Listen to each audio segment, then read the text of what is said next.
রোহিঙ্গা সংকট সমাধানে দেশের প্রধান উপদেষ্টা ডক্টর মোহাম্মদ ইউনূস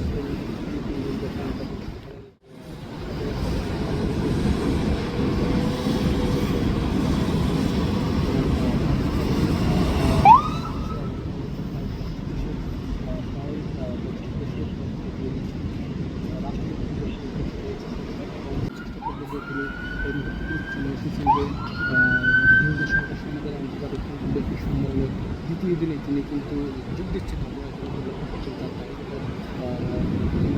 চলে এসেছেন কিন্তু এই সম্মেলনে দিচ্ছেন।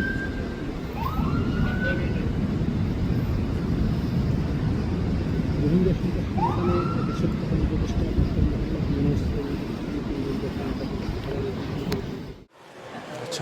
সেমনটি দেখতে পাচ্ছি, তবে যেমনটি দেখতে পাচ্ছি সেটি হচ্ছে প্রধান উপদেষ্টার যে গাড়ি বহরটি রয়েছে সেই গাড়ি বহর ইতিমধ্যেই যে বিমানবন্দর সেই বিমানবন্দরের দিকে আবারও যাচ্ছেন।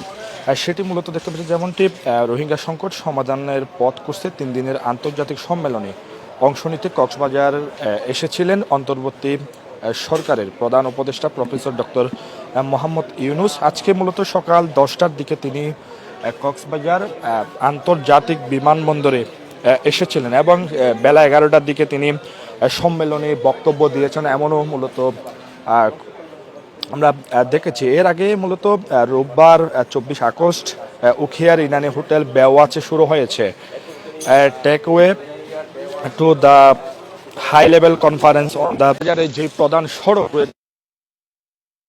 যানবাহনগুলো রয়েছে সেই যানবাহন থেকে শুরু করে যারা চলাচলের পথচারীরা রয়েছে তাদেরকে আটকে দেওয়া হয়েছিল এবং প্রধান উপদেষ্টা যেই গাড়ি বহর অর্থাৎ এসএসএফ থেকে শুরু করে যেই সমস্ত গাড়িগুলো ছিল সেই গাড়িগুলো ইতিমধ্যে বিমানবন্দরের দিকে গিয়েছেন।